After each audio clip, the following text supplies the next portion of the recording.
It's the 1 month milestone of my full-time spinal rehabilitation. My name's Jason, and I am 28 days into what will be probably a 3 to 6 month journey for me of full-time rehabilitation of my spinal cord and my mind. So I wanted to take a moment and look back and reflect on where I started and where I am now and some of the important takeaways, things I've learned that I want to share with you. So if you haven't watched all my other videos, that's okay. You can, and I encourage it. But if you haven't, this is probably a good point to pick up at and understand what I've learned and leverage that in your own life. So the number one thing I learned is that this is mostly a mental challenge. Originally, I started planning, my physical rehabilitation. How am I going to fix my body? But what I realized is my mind is broken. And this is pretty common with people that suffer with chronic pain. It goes on for a long time. It's not like you wake up one day and your brain is broken. It's that little by little, chip by chip, you're just whittled down a little bit here and there. And over the course of years, all of a sudden you find yourself with anxiety problems and chronic depression. You're like, how the hell did this happen? And so I realized my mind is broken. And so, in addition to focusing on rehabilitating my body, I'm spending a lot more time rehabilitating my mind than I ever planned to do. I planned on taking psychedelics. As it turns out, I'll be starting a psychedelic called ketamine tomorrow for the first time to support me in this journey. I was planning on meditating some, but not as much as I've started to. Like now I meditate all the time. I was thinking like once, maybe twice a day. Now I'm meditating 4 times a day. And I've picked some environments to do it in that are challenging because I feel like living with chronic pain is a challenge. So for example, I get in a cold tub every single day. And what I do in that cold tub, it's about 50-degree water. It's not, there's no ice floating around. It's not the Titanic with icebergs, but it's pretty dang cold. And once you're in there for about 10 or 15 minutes, you really start to feel it. But I use this time to meditate. And it's not that I'm ignoring the feelings of burning or shaking that I'm having in my limbs. It's just a chance for me to focus on something else and realize, you know what, I can tolerate this because I already have. I've been in here for a minute. Why can't I be in here for 2? If I've already been here for 2, why can't I be in here for 3? I kind of work that out in my mind, and it's just a chance for me to practice holding it together when I'm in an adverse environment. And I think what this is leading me to believe is that I'm going to have to develop essentially Navy SEAL-like conditioning for my mind. It's going to take a while. It's not something you do overnight. But if you think about what SEALs go through, it's essentially a mental test. Yes, they have to have a certain level of physical endurance, but everybody who starts the training is quite fit. I mean, they wouldn't be there if they weren't, right? They've had to have endured something, and they have to have certain elite skill set to get there. But what keeps them going when the other guys tap out? Well, I think it's actually a ring about right. The answer is their mind. They've conditioned their mind such that they can tolerate something that people that probably have the exact same physical characteristics can't. And so really it's about mental power. And I think that a person with chronic pain has to focus on developing their mind first and their body second. The second takeaway that I've learned is that there are risks in exercising too little. Sorry, I said that wrong. There are risks in exercising too much. Everyone knows about that. Don't go too fast. Don't introduce too many variables. Don't lift too much weight. Blah blah blah. You hear this all the time, right? Be cautious. Right, but what I found out also is there's a risk in being too little active, meaning not lifting enough weight, not pushing yourself hard enough. And I found myself in that state where I was kind of in physical therapy land for a really long time, but I didn't make that jump into personal trainer land. And the difference is the personal trainer is trying to develop your body, right? The physical therapist is trying to help you get some degree of normal function back so that you can pursue something else. I wasn't pursuing the something else. And the something else is the personal trainer. And I was worried when I started, hey, is it too soon to go with the personal trainer? But now that I have for a couple weeks, I think it was the right call. I'm definitely more sore, but I'm tolerating it, which surprises me. And it leads me to believe that I can do more than I thought I could do. And so don't be too risk averse here. Play both sides. Don't go too far and hurt yourself. But you need to push a little bit to find out what that threshold is that you can't cross, and you have to bump up it against it a couple times to really know what it is. And if you don't, you're probably not exerting yourself enough. And The next thing I've learned is the primacy of supportive routines, what I call supportive routines. What's different this time is that I have pretty elaborate warm up routines, and then I also have elaborate recovery routines and cool down routines. And I would say these supportive routines occupy the bulk of my day.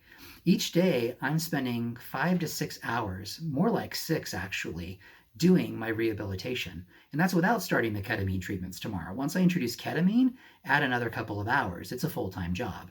So and it surprises people when I say that, like, how long are you in the gym? How much are you lifting? Really, I'm at the gym a couple of hours, maybe 2 to 2.5 or so. The rest of the time is essentially warm up and recovery routines and cool down. To give you a sense of what this is like, I go to the physical therapist in the morning, Monday, Wednesday, Friday, and they heat 3 areas of my spine with a hot laser just to warm everything up. Then I go sit in the dry sauna for another 10 minutes when I get to the gym before I do anything with weights.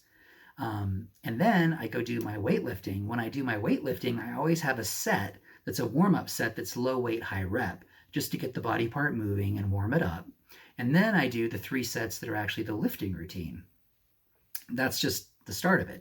And then I typically do a cardio routine, but before I go into the pool, and the pool is basically my cardio, I go into the hot tub to warm up my body even more because I want to make sure as I'm moving everything around, it's all ready to go. That's another, 10 minutes that I'm not spending exercising. Then I do my cardio routine. Then I go into the dry sauna. And the dry sauna's purpose is essentially to expel toxins, but what I'm really doing in there is stretching, which is a supportive routine. So I'm stretching my body to stretch everything out really, really well.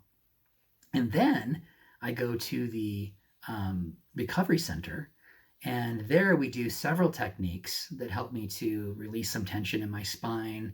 And the ones that have helped me the most are called myofascial techniques. They include something called cupping. It's pretty much what it sounds like. They put cups on your back and use pressure to kind of suck your flesh back up into these cups. If you look at it from afar, it's quite disgusting looking, to be honest. Leaves little rings on your back with bruising. It's pretty interesting. Anyway, the other is called scrubbing, where they dig their elbow into tension areas along my spine. They kind of walk up and down my spine. They push down just to the right or left of the spinal cord, and then they will move their elbow kind of outward until the muscle releases and just relaxes. And that's actually helped me quite a bit. And then I do a TENS unit typically. And after that, I do my cold tubbing. And so there's quite a bit to that. And then I go home and then I do ice packs all over my body for probably another 30 minutes. I do 2 different sets of ice packs because I only have so many and I have to cover so many parts. And so it's like a 2-step routine to do that cool down. And so really we're talking about 6 hours, but most of it, the majority of it, is spent in supportive routines. And I think this is making the difference. I keep thinking I'm going to hit this wall. I feel kind of like I'm going to hit this wall, but the supportive routines are keeping me from hitting the wall. And so as long as I can keep walking this line and pushing my body forward, at some point, I think I'm going to stop hurting as much. That's the hope anyway. And the last thing I want to share with you is something I suspected, but I didn't really have the gumption to pursue, which is the intensity and focus of what I'm doing is tantamount to my healing. I don't think I could do this if I were doing it part-time. I don't think I'd be confident enough to push myself at the level I'm pushing myself if I had work responsibilities. And, given the amount of time I'm spending on it, like I said, 6 hours, and then you add the ketamine treatments in, it's 8 hours a day. I can't hold a job and do that at the same time. But it's the supportive routines that are allowing me to do the rehab. And so this intensity and this focus that I have is really what's facilitating my rehabilitation, and I think is going to make the difference. It's also allowed me to make these videos and to spend my entire day thinking and learning about nothing else. This is pretty much all I do. And so I'm constantly stewing in my head on how can I improve this? What caused me to feel this way? What do I need to back off?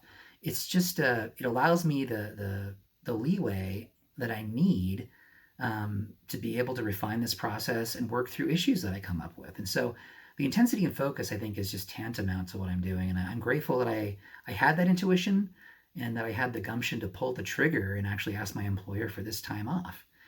So those are the basic takeaways. I'll summarize them here again really quick for you at this 1 month mark. And I doubt, well, I don't know what I'm going to say next month, But I think these are probably something I'm going to repeat to some degree because they're such important and hard fought, hard won uh, tidbits, tidbits of knowledge that I can't stress how important they are. I can't overstress how important they are.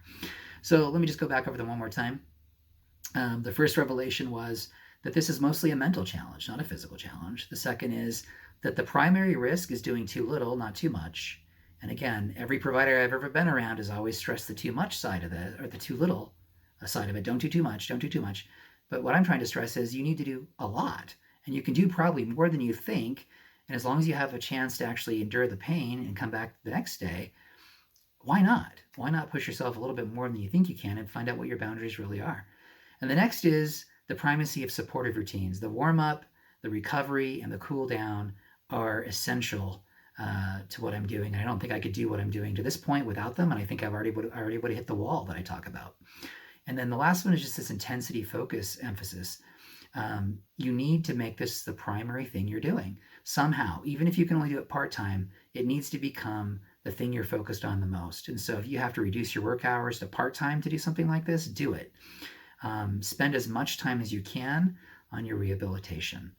Thank you for following my journey. I hope that what I've learned so far is helpful to you.